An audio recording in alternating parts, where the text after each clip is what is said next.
ओम शांति। नमस्कार दर्शक बंधु,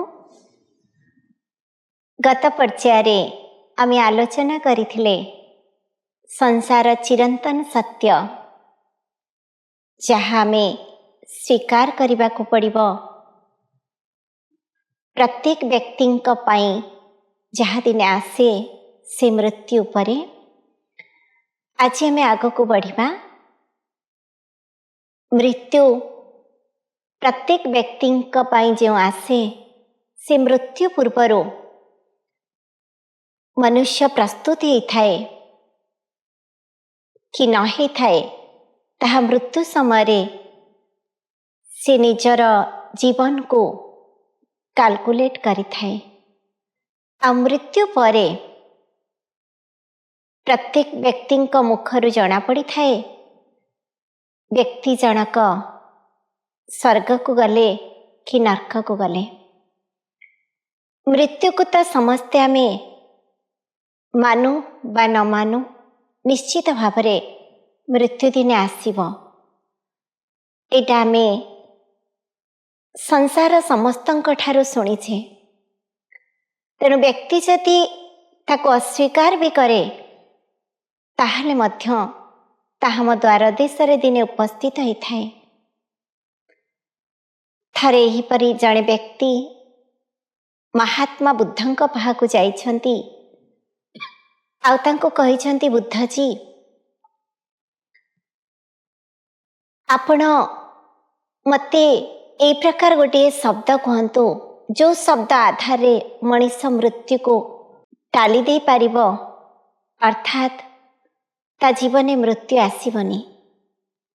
आपणकर साधना जदि ए कार्य करि पारिबो ताहाले मु विश्वास करिबी आपण प्रकृत रे साधु। गौतम बुद्ध व्यक्ति जनकु गोटे कथा कहिले, जदि ए संसार रे भगवान ए सत्य को टाली दे छंती ताहाले मु निश्चित ए कार्य भगवान को द्वारा करि पारिबी। मोर गोटे कथा को रक्षा करंतु। आपण जानतु समस्तंक घरे बुलिबे। आ जो व्यक्तिंक घरे केही मृत्युवरण करि नथिबे सेही व्यक्तिंक घरो किछि चाउल नहीं आसीबे।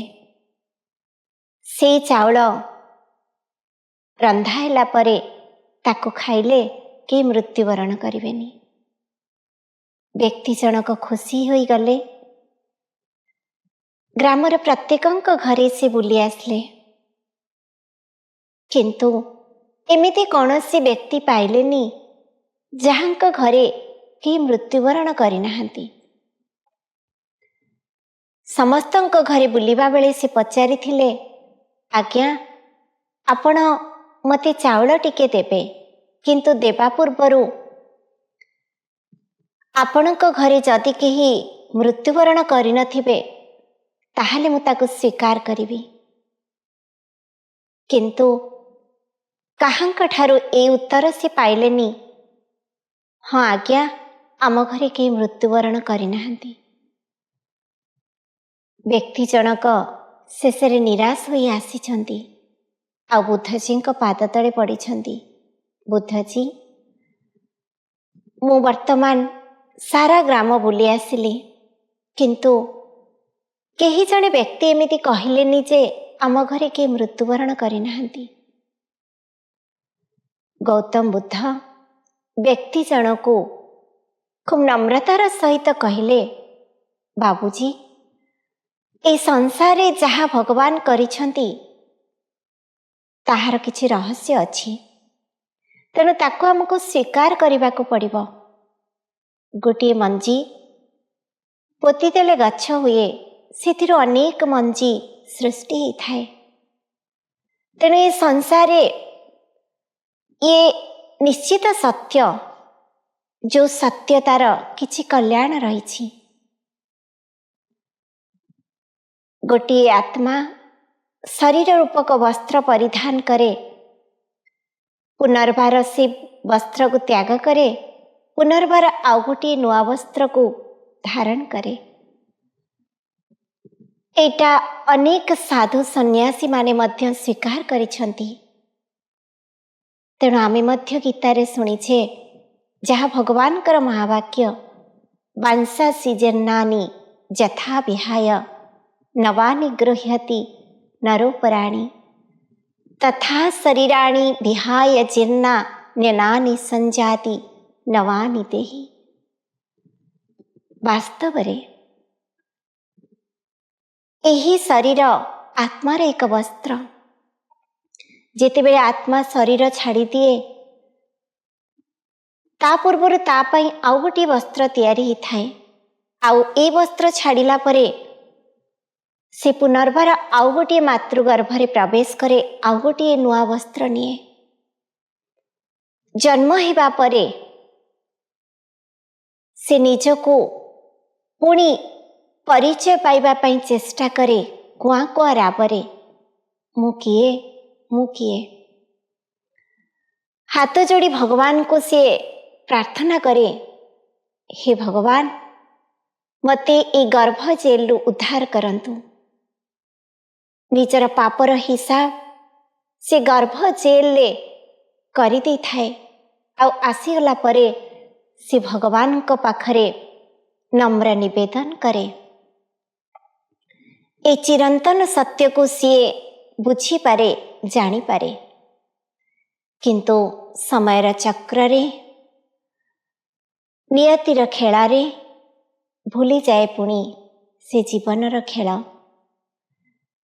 ସେ ବୁଝିପାରେନି ନିଜର କର୍ମର ଗଣିତ କଷାକୁ।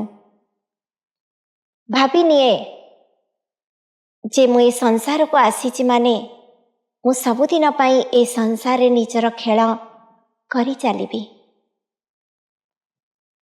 ବନ୍ଧୁବାନ୍ଧବ, ଆତ୍ମୀୟ ସ୍ୱଜନ, ସାଥୀ ପଡ଼ୋଶୀ, ପ୍ରିୟ ପରିଜନ, ଏ ଭିତରେ ସେ ନିଜକୁ ସାମିଲ କରିଦିଏ। ଭୁଲିଯାଏ ପଠେଇଥିବା ସେ ମହାନ ଶକ୍ତିଙ୍କୁ, ଏ ସଂସାରର ସର୍ବଶକ୍ତିମାନ ନିଜର ପ୍ରିୟ ମାଲିକ ପ୍ରଭୁଙ୍କୁ। ତେଣୁ ଏ ବିଷୟରେ ମୋର ଗୋଟିଏ କଥା ମନେ ପଡ଼ୁଛି। ଆମେ ଶାସ୍ତ୍ରରେ ଶୁଣିଛେ, ଯେତେବେଳେ ନାରଦଙ୍କୁ ନାରାୟଣ ପଠେଇଛନ୍ତି, ନାରଦ, ମୋତେ ଟିକେ ଶୋଷ ଲାଗୁଛି, ତମେ ଯିବ ଟିକେ ପାଣି ଆଣିବା ପାଇଁ। ନାରଦ ଆସିଛନ୍ତି, ଆଉ ପାଣି ଆଣିବା ବାହାନାରେ ସେ ସଂସାରର ମାୟା ବନ୍ଧନରେ ବାନ୍ଧି ଯାଇଛନ୍ତି। ଯେତେବେଳେ ପୁଣି ତାଙ୍କୁ ସମସ୍ୟା ଆସିଛି, ପରିସ୍ଥିତି ଆସିଛି, ମନେ ପଡ଼ିଯାଇଛି ଏ ସଂସାରକୁ ମୁଁ କାହିଁକି ଆସିଥିଲି। ନିଜ କର୍ତ୍ତବ୍ୟ ସଚେତନ ହୋଇପଡ଼ିଛନ୍ତି, ପୁଣି ଭଗବାନଙ୍କୁ ଡାକିଛନ୍ତି। ଦେଖନ୍ତୁ, ଆମେ ସମସ୍ତେ ଯେତେବେଳେ ଏଇ ସୃଷ୍ଟି ରଙ୍ଗମଞ୍ଚରେ ଅଭିନୟ କରିବା ପାଇଁ ଆସୁଛେ, ଅଭିନୟର ଆଧାରରେ ଆମେ ଭାବୁଛେ ଇଏ ହିଁ ମୋର ସତ୍ୟ ପରିଚୟ। କିନ୍ତୁ ଆମର ପ୍ରକୃତ ପରିଚୟକୁ ଆମେ ଭୁଲି ଯାଉଛେ। ତେଣୁ କର୍ମର ଆଧାରରେ ଆମେ ବିଭିନ୍ନ ପ୍ରକାର କୁପଥଗାମୀ ହେଇଯାଉଛେ, ଆଉ ଭୁଲି ଯାଉଛି ମଣିଷ କେଉଁ କର୍ମ କରିବ। ଭୁଲିଯାଏ ଏ ଶରୀର ଦିନେ ସରି ସରି ଯିବ। ଆମେ କହୁଛେ ଛୋଟିଆ ଛୁଆଟିଏ ବଡ଼ ହେଉଛି, କିନ୍ତୁ ସତରେ କ'ଣ ସେ ବଡ଼ ହେଉଛି? ଯେତିକି ଯେତିକି ସେ ବଡ଼ ହୁଏ, ସେତିକି ସେତିକି ତାର ଆୟୁଷ ହ୍ରାସ ପାଇଥାଏ। ଏ ସଂସାରର ନିୟମ ଭିତରେ ସେ ନିଜକୁ ବାନ୍ଧି ଦେଇଥାଏ, ଆଉ ଈଶ୍ୱରୀୟ ନିୟମରୁ ବିଛୁଡ଼ି ହେଇଯାଇଥାଏ। ଥରେ ଜଣେ ବ୍ୟକ୍ତି ସବୁବେଳେ କହୁଥିଲେ ଯେ ମୋର ଜୀବନରେ ମୋର 3 ଜଣ ସାଙ୍ଗ ଅଛନ୍ତି, ମୋ ପାଇଁ ଯେତେ ବଡ଼ ବିପତ୍ତି ଆସିଲେ ବି ମୋର କେହି କିଛି କ୍ଷତି କରିପାରିବେ ନାହିଁ। ତେଣୁ ତାଙ୍କ ଭିତରେ ଯେ ଅହଙ୍କାର ଆଉ ଅଭିମାନ, ସମୟ ଆଉ ପରିସ୍ଥିତି ତାଙ୍କୁ ସଚେତନ କରିଦେଇଥିଲା। ପ୍ରଥମ ତାଙ୍କର ସାଙ୍ଗ ଥିଲେ, ଯିଏ ତାଙ୍କ ପାଖରେ 24 ଘଣ୍ଟା ରହୁଥିଲେ, ଆଉ ସେ ତାଙ୍କୁ ଛାଡ଼ିକି କୁଆଡ଼େ ଯାଉନଥିଲେ। ଦ୍ୱିତୀୟ ସାଙ୍ଗ ଜଣକ ଗୋଟିଏ ମାସରେ 2 ମାସରେ ତାଙ୍କୁ ଦେଖା କରୁଥିଲେ। ତୃତୀୟ ସାଙ୍ଗ ଜଣକ ବର୍ଷକରେ ଥରେ ଦେଖା ହେଉଥିଲେ। ସମୟ ଗତି କରି ଚାଲିଛି। ବ୍ୟକ୍ତି ଜଣକ ବହୁତ ଖୁସିରେ ଜୀବନ ଅତିବାହିତ କରି ଚାଲିଛନ୍ତି। ଅନିବାର୍ଯ୍ୟ କାରଣ ହେତୁ ରାସ୍ତାରେ ଯାଉଥିବା ପଥିକ ପାଇଁ ଯେମିତି ବହୁତ ପାହାଡ଼ ପର୍ବତର ବିଘ୍ନ ଆସିଥାଏ, ସମସ୍ୟା ଆସିବା ଭଳି ତାଙ୍କ ଜୀବନରେ ତାଙ୍କ ପାଇଁ ବିରାଟ ବଡ଼ ପାହାଡ଼ ଜୀବନର ରାସ୍ତାରେ ଖସି ଯାଇଛି। ଅନିବାର୍ଯ୍ୟ କାରଣ ପାଇଁ ତାଙ୍କୁ ଜେଲ୍ ଦଣ୍ଡ ଭୋଗିବାକୁ ପଡ଼ିଛି। ଯେତେବେଳେ ସେ ଜେଲ୍ ଯାଇଛନ୍ତି ସେତେବେଳେ ମଧ୍ୟ ସେ ନିର୍ଭୟ ହୋଇଯାଇଛନ୍ତି ଆଉ ଭାବିଛନ୍ତି ଇଏ ତ ମୋ ପାଇଁ ଖେଳ ଘର ମାତ୍ର, ତେଣୁ ଏ ଜେଲ୍ ବି ମୁଁ ଦିନେ ପାର କରିଦେବି ଆଉ ଏ ଜେଲ୍ ସଜାରୁ ବି ମୁକ୍ତ ହୋଇଯିବି। ସେ ମନେ ପକାଇଛନ୍ତି ତାଙ୍କର ପ୍ରଥମ ସାଙ୍ଗକୁ। କିନ୍ତୁ ପ୍ରଥମ ସାଙ୍ଗ ଜଣକ କ'ଣ କରିଛନ୍ତି ଆଉ କ'ଣ କହିଛନ୍ତି ଜାଣିଛନ୍ତି? ଯେତେବେଳେ ପ୍ରଥମ ସାଙ୍ଗକୁ ଫୋନ୍ କରିଛନ୍ତି ସେ କହିଛନ୍ତି, ସାଙ୍ଗ ତମ ସହିତ ମୁଁ ସବୁବେଳେ ରହୁଥିଲି, କିନ୍ତୁ ବର୍ତ୍ତମାନ ତମ କର୍ମର ଫଳ ତୁମେ ଭୋଗ କରୁଛ, ମୁଁ ସେଥିପାଇଁ ଦାୟୀ ନୁହେଁ। ମୁଁ ମୋ କର୍ମ ଆଧାରରେ ରହିବି, ତୁମେ ତୁମ କର୍ମ ଆଧାରରେ ରହିବ। ଆଶ୍ଚର୍ଯ୍ୟ ହୋଇଯାଇଛନ୍ତି ବ୍ୟକ୍ତି ଜଣକ। ସେ ଭାବିଛନ୍ତି ଯେ ମୋ ପାଇଁ ଏ ସବୁ କିଛି, ଯାହାକୁ ମୁଁ ପାଖରେ ସବୁବେଳେ ରଖୁଥିଲି, କିନ୍ତୁ ଯେ ମୁଁ ବୁଝିପାରିନଥିଲି ମୋ ପାଇଁ ଯେତେବେଳେ ବିପଦ ଆସିବ ଇଏ ମୋ ଠାରୁ ଦୂରେଇ ଯିବ ବୋଲି। ତେଣୁ ବିଶ୍ୱାସ ବି କରିପାରିନାହାନ୍ତି ବ୍ୟକ୍ତି ଜଣକ। ଠିକ୍ ଅଛି, ଦ୍ୱିତୀୟ ସାଙ୍ଗକୁ ସେ ଫୋନ୍ କରିଛନ୍ତି। ଦ୍ୱିତୀୟ ସାଙ୍ଗ ଜଣକ ବି କହିଛନ୍ତି, ଆମେ ଜେଲ୍ର ଦ୍ୱାର ଦେଶକୁ କେବଳ ଯିବୁ, କିନ୍ତୁ ଭିତରକୁ ପଶି ପାରିବୁନି। ଆମ ପାଇଁ ଏତିକି ହିଁ ସାହାଯ୍ୟ କରିବାର ଅନୁମତି ଅଛି, ଆଉ ଅନୁମତି ନାହିଁ। ଆହୁରି ଭାଙ୍ଗି ପଡ଼ିଛନ୍ତି ବ୍ୟକ୍ତି ଜଣକ, କିନ୍ତୁ ଆଶାଶୂନ୍ୟ ହୋଇନଥାନ୍ତି। ପୁନର୍ବାର ସେ ଡାକିଛନ୍ତି ତୃତୀୟ ସାଙ୍ଗକୁ। ତୃତୀୟ ସାଙ୍ଗ ଜଣକ ରାଜି ବି ହୋଇଛନ୍ତି, କିନ୍ତୁ ଗୋଟିଏ ସର୍ତ୍ତ କହିଛନ୍ତି, ସାଙ୍ଗ ମୁଁ ଯିବି, କିନ୍ତୁ ମୋତେ ଆପଣ ବାଧ୍ୟ କରିବେନି ମୁଁ କ'ଣ କହିବି କ'ଣ ନ କହିବି। ମୁଁ ଯାହା ଦେଖିଛି, ଯାହା ଶୁଣିଛି, ଯାହା ହେଇଛି ତାହା ହିଁ କହିବି। ସେଥିରେ ଆଉ ତିଳେ ମାତ୍ର ଅଧିକ କି କମ୍ କରି ମୁଁ କହିପାରିବିନି। ଆମ ଜୀବନରେ ପ୍ରତ୍ୟେକଙ୍କର ଏହି 3 ଜଣ ସାଙ୍ଗ ଅଛନ୍ତି। କେବଳ ସେ ବ୍ୟକ୍ତିଙ୍କର ନୁହେଁ, ଏଇଟା ଆମମାନଙ୍କ ପାଇଁ ହିଁ ଉଦାହରଣ। ପ୍ରଥମେ ହେଉଛି ମଣିଷ ଯେତେବେଳେ ସଂସାରକୁ ଆସୁଛି, ବଡ଼ ହେଉଛି, ସେ ଅନେକ ଅର୍ଥର ପ୍ରାଚୁର୍ଯ୍ୟ ଉପରେ ରହି ନିଜ ଜୀବନର ସତ୍ୟତାକୁ ଭୁଲି ଯାଉଛି। ପ୍ରତ୍ୟେକ ମୁହୂର୍ତ୍ତରେ ସେ ଭାବୁଛି ମୋର ପାଇଁ ଅର୍ଥ ହିଁ ସବୁ କିଛି, କିନ୍ତୁ ଯେ ସେ ଅର୍ଥ ଦିନେ ଅନର୍ଥର କାରଣ ହୋଇଯାଉଛି ସେ କଥା ବୁଝିପାରୁନାହିଁ। ତେଣୁ ଯେତେ ବଡ଼ ବିପଦ ଆସିଲେ କି ଶାରୀରିକ ରୋଗବ୍ୟାଧି ହେଲେ ବି ଅର୍ଥ କାମ କରୁନି। ଦ୍ୱିତୀୟ ସାଙ୍ଗ ହେଉଛନ୍ତି ବନ୍ଧୁବାନ୍ଧବ, ଆତ୍ମୀୟ ସ୍ୱଜନ। ସେ ଚାଲିଗଲା ପରେ କେବଳ ଶ୍ମଶାନ ପାଖକୁ ଯାଆନ୍ତି, ବାକି ଆମ ପାଇଁ କିଛି କରିପାରିବେନି। ଦେଖନ୍ତୁ, ଗୋଟିଏ ଛୁଆର ମାଆଟିଏ, ସେ ଭାବେ ମାଆର ପଣତକାନି ମୋ ପାଇଁ ସବୁ କିଛି, କିନ୍ତୁ ତା ନିଜ ମନର କଷ୍ଟକୁ କ'ଣ ମାଆ ନେଇଯାଇପାରେ? ସେତେବେଳେ ବି ସେ କହେ, ବାପାରେ ଭଗବାନଙ୍କୁ ଡାକେ, ସିଏ ତୋର ସମସ୍ତ କଷ୍ଟ ଦୂର କରିଦେବେ। ତୃତୀୟ ସାଙ୍ଗ ହେଉଛି ଆମ ନିଜର ଶ୍ରେଷ୍ଠ କର୍ମ। जे कर्म ही आम साथी रे जीव किंतु से श्रेष्ठ कर्म पाई मनीष समय दिएनी आउ जितेबेले समय देवाक चाहे सेतेबेले किछि भी न थाए। तेणु से कर्म आमे कहूचे ना मनीष को दंड दिए निज कर्म आ मनीष को मुक्त करे निज कर्म। जदि आमे भल कर्म करिबा ताहले आखिर कैमेरा ताहा ही शूटिंग करि देउछि, तार रिजल्ट से लास्ट रे आमे जो कहूचे धर्मराज र सजा आउ किछि नुहे, ए धर्म आम कर्म। आमे जो कर्म करिबा शेषरे सी आमको धर्म बा अधर्मर रास्ता रे नहीं आमको दंड दब बा आमको मुक्त करिब, किंतु से राइट जजमेंट दिए। टिके भी ता जजमेंट रे एपट सेपट से करेनी।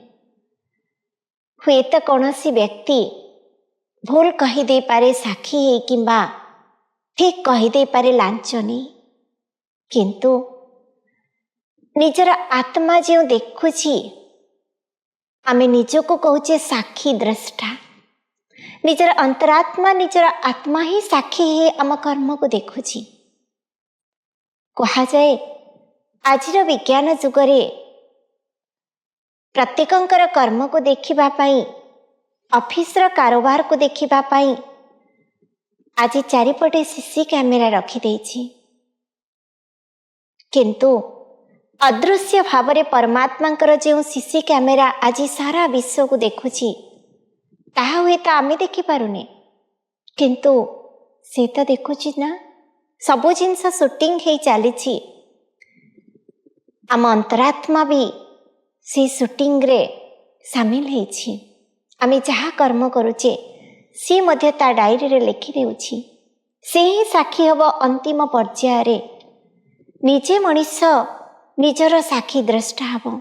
सेतिपाई कहा जाए जे आत्मा शरीर छाड़िला परे जो जन्म निये से जन्म पूर्वरु से निजर विवरणी लेखे से किभली जन्म नब तार निजर भाग्य निज हाथ रे से लेखि दिए। एथिपाई भगवान भी दायी नुहे। कर्म आधार रे मते केउ भली पाठ नबाको पड़िबो से निज डायरी रे निजे ही साइन करे। तेणु एथिर आमे जानिले आत्मा तार निजर भाग्य निज कर्मर अकाउंट आधार डिपोजिट करि थाए आ से अनुसार भाग्य निर्धारण मध्य ही थाए। तेणु मृत्यु बेले जेते बेले आत्मीय परिजन पाखरे रही थांती दुई टोपा लुह गड़े थांती केवल स्वार्थ पाई जे कहार किछि करि न थाए केही ता पाई कांदी न थांती। कहंती ठीक अछि बहुत दिन धरी पड़ी थिला शीघ्र चली गले भल हब। काहेकि कहले कारण मनीष बंची थिले जेतेबेले अन्यर किछि कामरे लागि थाए सेवारे लागि थाए सेतेबेले ताकू समस्ते खोजी थांती आउ तार सेवा ही अनुभव करि थांती, किंतु जेतेबेले पड़ी रहे सेतेबेले कहार आवश्यक रे से लागेनी अदरकारी हो जाए। तेणु समस्ते चाहती शीघ्र चली जाऊ। केवल गला बेले तुंडरे टिके गंगा जल दियंती आ मुंड पाखरे शास्त्र पुराण पढ़ंती। काहेकि जानिछंती अंतिम पर्याय से शब्द उच्चारण बंधु परिजन करंती जीवा परे राम नाम सत्य है हरि नाम सत्य है। अर्थात ये संसार सब किछि मिथ्या। गला बेले से सूचना दिया जाए काहाको मने पकांतुनी केवल भगवान को मने पकांतु। से ही सत्य आमको सत्य रास्ता रे नहीं जीव आउ संसार सब किछि मिथ्या। ना आम परिवार आमर हेबे ना आमर पिला माने आमर हेबे ना आत्मीय स्वजन आमर हेबे ना समाज रे कौनसी व्यक्ति आमर हेबे। केवल सिमाने 6 खंड काठरे गढ़ा हेतिबा से कोकेरे आमको नहीं जीवे। से शब्द तांको ମୁଖରୁ ପ୍ରତିଧ୍ୱନି ହେଉଥିବ।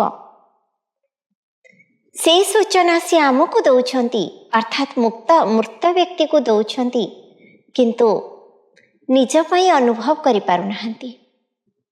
ତେଣୁ ଆମେ ସମସ୍ତେ ତାକୁ ଯେତେବେଳେ ସ୍ୱୀକାର କରିବା, ସମସ୍ତଙ୍କ ପାଇଁ ଦିନେ ଏହି ସମୟ ଆସିବ, ଅନ୍ତିମ ପର୍ଯ୍ୟାୟରେ କେବଳ ଭଗବାନଙ୍କ ନାମ ନେଲେ ନା ସେତେବେଳେ କାନକୁ କିଛି ଶୁଭୁଥିବ, ନା ସେତେବେଳେ ମନ କିଛି ଜାଣିପାରୁଥିବ, ବୁଦ୍ଧି ଆଉ ବିବେକ କିଛି ବି କାମ କରୁନଥିବ। କେବଳ ଗୋଟିଏ ରାସ୍ତାର ଯାତ୍ରୀ ଚାଲିଥିବ ଆତ୍ମା, ଅନ୍ତିମ ପଥର ଯାତ୍ରୀ। ତେଣୁ ସେ ଯାତ୍ରା ପୂର୍ବରୁ ଯଦି ଆମେ ପ୍ରସ୍ତୁତ ହେଇଯାଇଥିବା ମୃତ୍ୟୁ ପାଇଁ କ'ଣ ସବୁ ନେବା, ତାହେଲେ ସେ ରାମ ନାମ ସତ୍ୟ ଆମକୁ ସତ୍ୟ ପଥର ପଥିକ କରେଇଦେବେ, ଆମକୁ ଲକ୍ଷ୍ୟସ୍ଥଳରେ ପହଞ୍ଚେଇ ଦେବେ। ଯେତେବେଳେ ଗୋଟିଏ ଶବକୁ, ଯାହାକୁ ଅର୍ଥୀ କୁହାଯାଏ, ଅର୍ଥାତ୍ ତା ଭିତରୁ ଯେଉଁ ଆତ୍ମା ଚାଲି ଯାଇଛି, ତାପରେ ତାକୁ ଖାଲି ନିଆଯାଏ। ଦେଖନ୍ତୁ, ଯେତେବେଳେ ଅର୍ଥୀ ଥାଏ, ଅର୍ଥାତ୍ ଆତ୍ମା ଥାଏ, ତାକୁ ଉଠେଇବା ଖୁବ୍ ସହଜ ହୁଏ। ଯେତେବେଳେ ଆତ୍ମା ଚାଲିଯାଏ, ସେ ଶବକୁ ଧୀରେ ଧୀରେ ଧୀରେ ଧୀରେ ଉଠେଇବା ବହୁତ ଭାରି ହେଇଯାଏ। କାହିଁକି ଜାଣିଛନ୍ତି ନା, ଯେଉଁଥିରେ ଅଦୃଶ୍ୟ ଶକ୍ତି, ଯାହା ଗୋଟେ ପବିତ୍ର ଶକ୍ତି ଚାଲିଯାଏ, ତାହା ହିଁ ଭାରାକ୍ରାନ୍ତ କରିଦିଏ ମଣିଷ ଜୀବନକୁ। ତେଣୁ ଆତ୍ମା ରହିଛି ମାନେ ସେ ଶକ୍ତିଟା ପ୍ରତ୍ୟେକ ବ୍ୟକ୍ତିଙ୍କୁ ହାଲକା କରିଦେଇଥାଏ। କିନ୍ତୁ ଆତ୍ମା ଚାଲିଗଲା ପରେ ସେ ପାଞ୍ଚ ତତ୍ଵର ଯେଉଁ ଶରୀର, ସେ ଭାରାକ୍ରାନ୍ତ ହେଇଯାଇଥାଏ। ସେ ଶବକୁ ବ୍ୟକ୍ତିମାନେ ସ୍ପର୍ଶ କଲା ପରେ ତାପରେ ଯାଇ ସ୍ନାନ କରିଥାନ୍ତି। ଭାବିଲେ ଦେଖି, ଯେତେବେଳେ ରହିଥାନ୍ତି ଆତ୍ମା ଶରୀର ଭିତରେ, ତାକୁ କେତେ ସମ୍ମାନ ଦିଆଯାଏ, ସୁଗନ୍ଧିତ ପୁଷ୍ପ ଦିଆଯାଏ, ପାଦ ତଳେ ପ୍ରତ୍ୟେକ ବ୍ୟକ୍ତି ଯାଇ ପଡ଼ିଥାନ୍ତି, ତାକୁ ଅନେକ ସ୍ୱାଦିଷ୍ଟ ଭୋଜନ ଦେଇଥାନ୍ତି। କିନ୍ତୁ ଚାଲିଗଲା ପରେ ତାକୁ ସ୍ପର୍ଶ କଲେ ବି ମଣିଷ ଭାବେ ଆମେ ଖରାପ ହେଇଗଲୁ, ଆଉ ସ୍ନାନ କରିବାକୁ ପଡ଼ିଥାଏ। ଘରେ ବି କେହି ପ୍ରବେଶ କରନ୍ତିନି। ତାହେଲେ ଏଥିରେ କାହା ପାଇଁ ବ୍ୟକ୍ତିକୁ ସମ୍ମାନ ମିଳେ? ଶକ୍ତି ପାଇଁ ନା ବ୍ୟକ୍ତି ପାଇଁ? ଯେଉଁ ଶକ୍ତି ମଣିଷକୁ ଏତେ ବଡ଼ ସମ୍ମାନର ଅଧିକାରୀ କରିଦେଇଥାଏ, ସେହି ଶକ୍ତି ଯେତେବେଳେ ଚାଲି ଯାଇଥାଏ, ତାକୁ ଜାଳି ଦିଆଯାଏ ବା ପୋତି ଦିଆଯାଏ, ତାର କିଛି ମୂଲ୍ୟ ନଥାଏ। ଯେଉଁଥିପାଇଁ ଆମେ କହୁଛେ ଯେ ବ୍ୟକ୍ତି ଦିନେ ଚାଲିଗଲା ପରେ ତାର ଶକ୍ତି ଆଉ ତାର ସମସ୍ତ ସ୍ମୃତି ବି ହ୍ରାସ ପାଇଯାଇଥାଏ। କିନ୍ତୁ ଆମେ ମଣିଷ ଭାବିଥାଏ ସବୁଦିନ ବଞ୍ଚିବା ପାଇଁ। ହଁ, ଗୋଟିଏ ଆଧାରରେ ଆମେ ମରିଗଲା ପରେ ବି ବଞ୍ଚିପାରିବା। ଆଜି ଯେମିତି ଦେଖନ୍ତୁ, ମହାତ୍ମା ଗାନ୍ଧୀ କେବେଠାରୁ ଆମ ଗହଣରୁ ସେ ଚାଲିଗଲେଣି, ବିଦାୟ ନେଲେଣି, କିନ୍ତୁ ଆଜି ପର୍ଯ୍ୟନ୍ତ ମଧ୍ୟ ସମସ୍ତଙ୍କ ପାଖରେ ସେ ଜୀବିତ ହେଇଛନ୍ତି। ଆଜି ପର୍ଯ୍ୟନ୍ତ ମଧ୍ୟ ଆମର ପୂର୍ବତନ ରାଷ୍ଟ୍ରପତି ଅବଦୁଲ କାଲାମ, ତାଙ୍କର ମହାନତା, ତାଙ୍କର ନିଃସ୍ୱାର୍ଥପର ସେବା, ଦେଶ ପାଇଁ ତାଙ୍କର ଶ୍ରେଷ୍ଠ ଭାବନା ଆଜି ମଧ୍ୟ ତାଙ୍କୁ ଜୀବିତ ରଖିଛି। ଏହିଭଳି ଇତିହାସ ପୃଷ୍ଠାକୁ ମଧ୍ୟ ଯଦି ଆମେ ଅବଲୋକନ କରିବା, ଉନ୍ମୋଚନ କରିବା, ତାହେଲେ ମଧ୍ୟ ଗୌତମ ବୁଦ୍ଧ, ମହାବୀର ଜୀନ, ଛତ୍ରପତି ଶିବାଜୀ, ରାଣୀ ଲକ୍ଷ୍ମୀବାଇ, ଏଭଳି ଅନେକ ମହାନ ବୀର ଆଉ ଧର୍ମପରାୟଣ ଆତ୍ମାମାନେ ବି ଆଜି ଆମ ପାଖରେ ଚାଲିଗଲେ ବି ବଞ୍ଚି ରହିଛନ୍ତି। ବଞ୍ଚିବାର ଅର୍ଥ ନୁହେଁ ଶରୀର ଆଧାରରେ ରହିବା। ତେଣୁ ମୃତ୍ୟୁ ମାନେ ଯାହା ଆମ ସମସ୍ତେ ମନରେ ସ୍ୱୀକାର କରିବା, आम मन को ताहा भावी नवा जे एटा निश्चित, किंतु मृत्यु परे भी आमे बंचिबा एटा को आमे समस्ते ता पूर्वरु आम जीवन रे लिखिदबा। तापरे जना पड़िबो जणे चलीगला परे से बंचिची ना मरीची।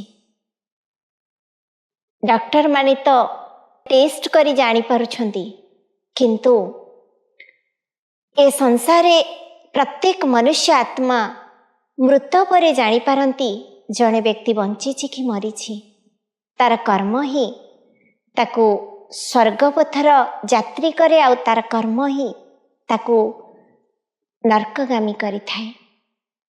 मृत्यु बेले जेते बेले सबको निया जाई थाए, सेते बेले श्मशान आड़ को निया नेबा बेले व्यक्ति को तार मुंड को ग्राम आड़ को बा सहर आड़ को आउ तार गोड़ दीटा श्मशान आड़ को रखी दिया जाए। किंतु जेते बेले श्मशान पाख ही जाए, श्मशान रो चारिपटे घुरे दिया जाए, 6 थर घुरे गला परे पुणी ओलटै दिया जाए सबको। तार गोड़ दुईटा सहर आड़ को आउ तार मुंडटी श्मशान आड़ को रखी दिया जाए। काहेकि जानिछंती आमे तो समस्ते एटा करूचे, आम पूर्वज माने करिछंती, आमे भी करिबा। किंतु ए संसार अनेक सत्य को जानी करिबा जदि, ताहले आमे सेथिरु अनेक आत्मविश्वास लाभ करि पारिबा, बुझी पारिबा, निजको बुझी भी पारिबा। नमस्कार।